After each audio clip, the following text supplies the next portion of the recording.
Siamo giunti alla terza tappa della grande partenza in Bulgaria. In questo momento mi trovo a Plovdiv, che sarà sicuramente una città ricca di storia. Alle mie spalle c'è l'arco che rappresenta il passaggio dall'epoca romana a quella ottomana. La andiamo a visitare insieme, dopodiché destinazione Sofia. Andiamo.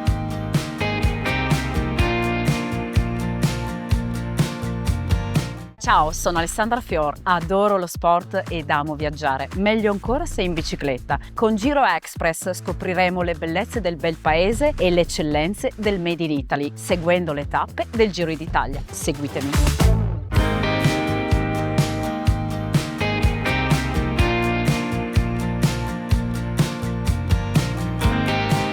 Ciao Vangheo! Ciao Alessandra, come stai? Molto bene, grazie. Ma tu parli in italiano? Un poco, ci provo. Sei la benvenuta a Plovdiv. Grazie mille. Voglio conoscere tutto di questa città. Da dove partiamo? Di qui, della grande basilica di Filippopoli. So Alexander, speaking about the basilica, the most important thing are the mosaics. We have two layers of mosaics here. The first one, this is the end of the 4th, the beginning of the 5th century AD. And as you can see, geometrical forms, rich in geometrical forms, rich in floral elements. Many people, they ask us, what is the meaning? What is the symbolism behind? Eternity, infinity, this is the beginning of the Christianity. So the fact that the faith in God, the faith in yourself, everything prevails in time. As you can see, knots, no beginning and no ends. Yes, it seems like a Giro Italia symbol. The ancient one, this is the prototype. Way before the basilica, way before Christianity, there was an ancient Roman temple. The basilica itself was built on top of it. People started to build houses on top of the mosaics. Without knowing it, they saved the mosaics. Curious, because over there we can see two different layers of mosaics. You're absolutely right. This is the second one, built 1 century later, but I will talk about it on the second floor. Much more information to go.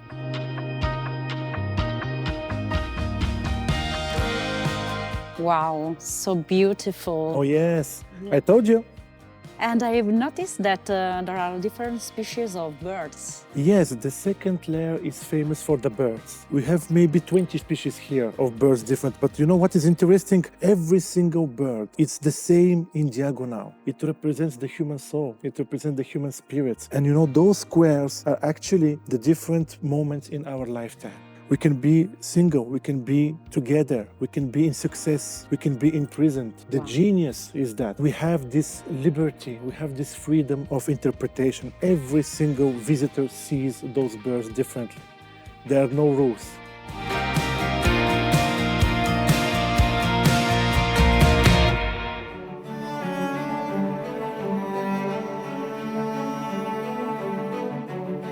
And here we are. Wow. Another beautiful place in Plovdiv, the ancient theater. They built because, Plovdiv was a very, very important cultural center of the Roman Empire and also economically for theater representations and also for social gathering of the main families in Plovdiv back in those days. And it is still used? It's used for concerts, it's used for theater, for drama, for opera also. All the statues that you see, all the pillars, all the capitals, they are found here, but they are rearranged to recreate the era, to recreate the time period of the time. Thank you so much for your time. Il piacere è stato per me. Where are you going from here? Now I'm going to go to Sofia. You have to see the Cathedral of Alexander Nevsky. We already saw the Roman, we already saw the Byzantine, the Ottomans also. So now you continue what happened in Bulgaria after the Ottomans. Thank you so much. Enjoy. Thank you. Pleasure was mine.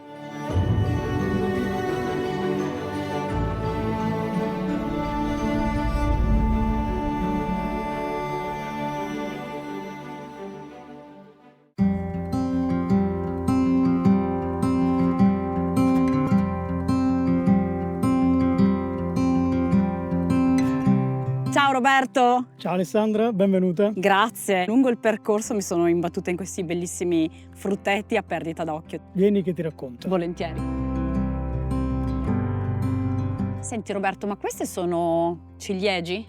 Sì, queste sono piante di ciliegio, dove qui produciamo circa 2000 tonnellate di ciliegie. Senti Roberto, ma è un appezzamento enorme. Qui sono 400 ettari di ciliegie e prugne, quindi vengono raccolte in un mese, dopodiché vengono portate nello stabilimento dove vengono conservate o in alcol o in salamoia oppure surgelate. Ciliegie da 3 generazioni, ma perché siete venuti in Bulgaria a coltivarle? Diciamo che è stato un caso, perché negli anni 90 c'era un raccolto scarso in Italia e in Spagna e quindi siamo venuti in Bulgaria per reperire materia prima. E siccome la resa di lavorazione era buona, quindi il frutto era di qualità, abbiamo poi deciso di spostare la lavorazione qui in Bulgaria. Poi nel 2007 circa abbiamo poi iniziato a coltivare proprio noi direttamente le ciliegie e quindi abbiamo iniziato a realizzare questo frutteto che oggi ha circa 20 anni. Quindi le ciliegie che vengono coltivate qui in parte vengono comunque mandate in Italia per essere lavorate. La ciliegia è il ponte tra l'Italia e la Bulgaria. Proprio come il Giro d'Italia. Roberto, ma a proposito di produzione, come funziona? Ma noi abbiamo varie tipologie di prodotti alla ciliegia, che poi a seconda del grado di maturazione si producono varie tipologie. A questo punto ho già l'acquolina in bocca. Vieni, ti faccio vedere come si producono e te le faccio assaggiare. Volentieri.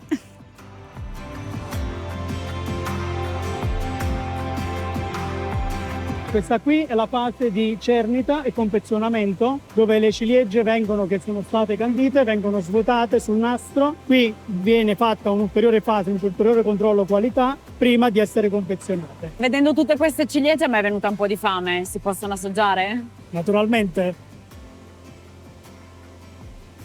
Vai. Grazie. Buonissima. Com'è?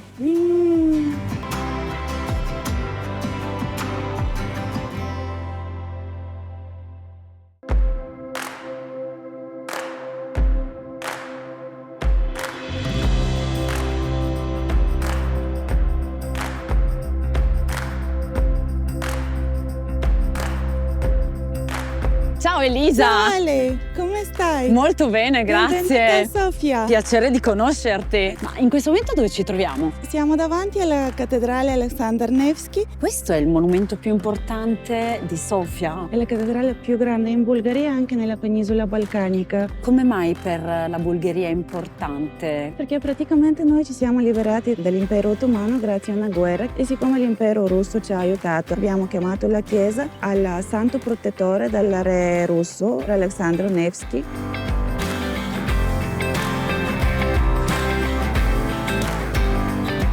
Ti porto a vedere la cripta della chiesa di Alessandro Nevsky ed è un museo delle icone. Come sappiate noi 90% siamo ortodossi e per noi è molto importante l'icona. Questa icona è di un monastero qua vicino a Sofia. Per noi i monasteri sono stati posti per guardare la religione ma anche la cultura, la letteratura, tutti i libri, tutti i testi sono stati conservati lì, preservati. C'erano anche le prime scuole che sono stati fatti nei monasteri. Dopo aver visto un po' di questo museo ti suggerisco le altre cose della mia città.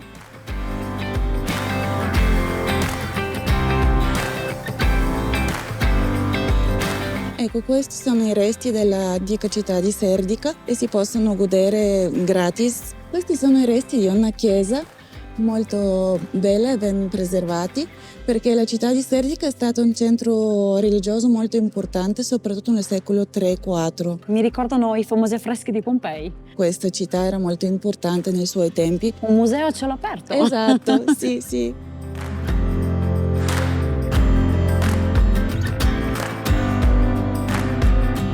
Adesso siamo nel cosiddetto rettangolo della tolleranza perché qua davanti c'è la moschea, dietro c'è la chiesa ortodossa, più di là c'è la cattolica e vicino alla moschea c'è anche la sinagoga. E siccome Sofia vuol dire saggezza in greco antico, c'è questa statua che simbolizza la saggezza.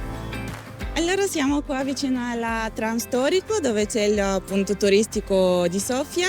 È stato un piacere conoscerti e farti visitare la mia città e spero di ritrovarti. Grazie mille. Ale. Ciao Elisa, Ciao. vado a visitare Sofia. Ciao, alla prossima. Alla prossima.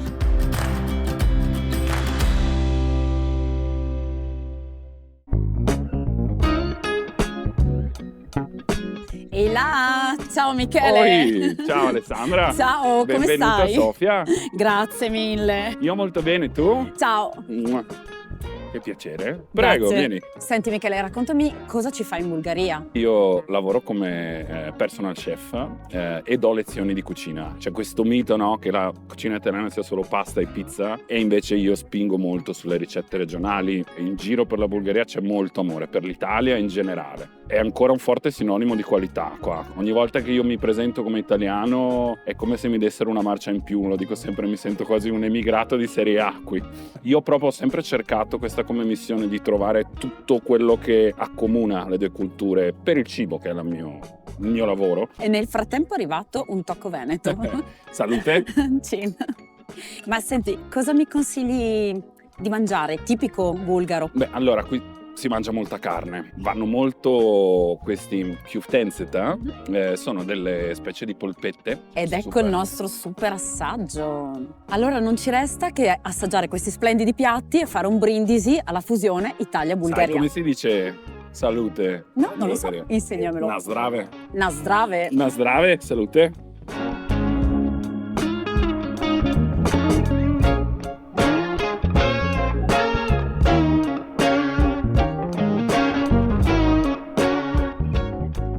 Questa è la Basilica di Santa Sofia, costruita nel IV secolo d.C. su un'antica necropoli. Da questa basilica prende il nome la città di Sofia. Durante l'impero ottomano è stata convertita in moschea e lo si vede perché mancano le campane, che in questo momento si trovano su quest'albero accanto.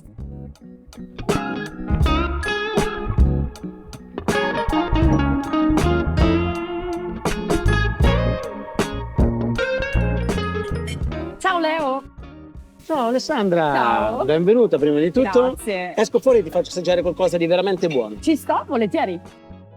E da quanti anni sei qui? 21 anni che sono in Bulgaria, quindi abbiamo visto proprio crescere la Bulgaria in maniera enorme. Esponenziale. La Bulgaria sembra un paese un po' povero, mentre invece vivono proprio di ristoranti locali. E com'è percepita la presenza italiana qui in Bulgaria?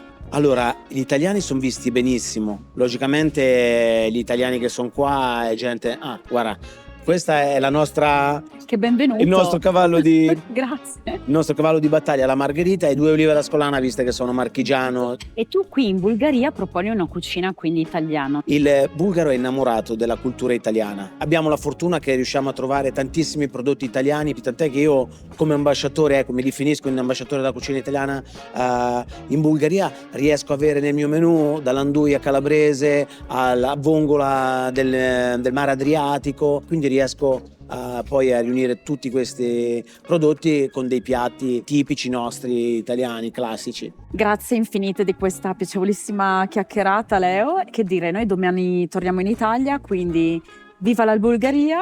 E allora viva la cucina italiana e buon ritorno in Italia. Grazie, Cin.